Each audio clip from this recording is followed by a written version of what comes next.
সাংবাদিকদের এক হাত নিলেন তাহসান ফারিন। অ্যাপেক্স আউটলেটে ঘটে যাওয়া সঙ্গীতশিল্পী ও অভিনেতা তাহসান খান ও অভিনেত্রী তাসনিয়া ফারিনের অনাঙ্কিত ভিডিও লাইভের প্রসঙ্গে একটি সংবাদ সম্মেলনের আয়োজন করেছে পাওয়ার মিডিয়া। শুক্রবার বিকালে রাজধানীর একটি হোটেলে বিকেল 3:30টায় এটি অনুষ্ঠিত হওয়ার কথা। নির্ধারিত সময় 45 মিনিট পরে অনুষ্ঠান শুরু হলে সেখানে সাংবাদিকদের নৈতিকতা শেখান তাহসান ও ফারিন। অনাঙ্কিত ভিডিও লাইভ প্রসঙ্গে জানতে চাইলে সাংবাদিকদের তাহসান খান বলেন, অনেক সময় অদৃশ্য কিছু হাত থাকে, যে হাতটি আসলে সব কিছু পরিচালনা করে। আমরা আসলে পুতুলের মতো, সেই হাত দ্বারা পরিচালিত হয়, সেই জন্য আমরা এখানে বসে আছি। এবার ঈদে আমাদের একটা গান আসছে, গানের অলরেডি রেকর্ডিং হয়ে গেছে, সেই গানের জন্য আমরা ভিডিও শুটিং করতে বিভিন্ন জায়গায় যাওয়া হয়েছে। সেই হিসেবে আমরা একটা স্টোরে গিয়েছিলাম। আজকে এতটুকুই বলতে পারি। সাংবাদিকদের উদ্দেশ্যে তাসনিয়া ফারিন বলেন, আপনারা নিউজ করেন এবং মাঝে মাঝে এমন এমন হেডলাইন করেন, সেই নিউজের ভিতরে কি আছে এটা পড়ে দেখে না। সেই হেডলাইন থেকে তাদের মনে একটা ধারণা তৈরি হয়ে যায়, এটাকে আমরা অপসাংবাদিকতা বলবো।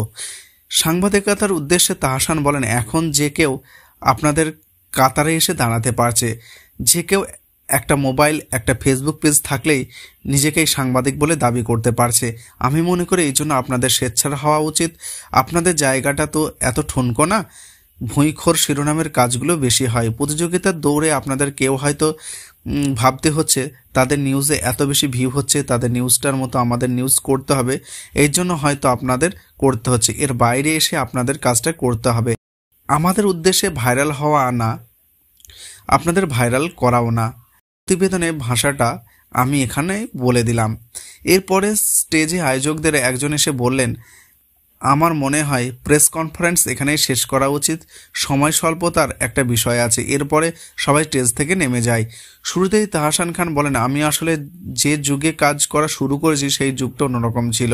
সে সময় আমরা গান গাইতাম, বই পড়তাম, তারপরে আমরা কাজের মাধ্যমে মানুষের কাছে পৌঁছেছি, তারপরে মানুষের ভালোবাসার কারণে সেলিব্রিটি হয়েছি। হয়তো বর্তমানের যুগটাও ডিফারেন্ট।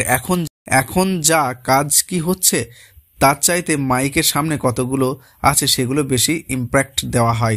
যারা সুন্দর করে মাইকের সামনে কথা বলতে পারে না তারা আসলে বেশি যোগ্য।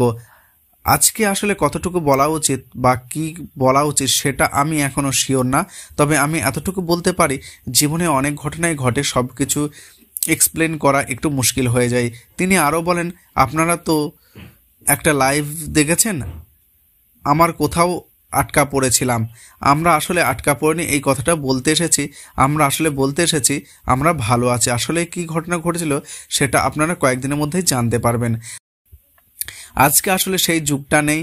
আজকে আমার পুরোটা এক্সপ্রেশন করতে পারবো না, আমাদের হাতে বিষয়টা আসলে নেই।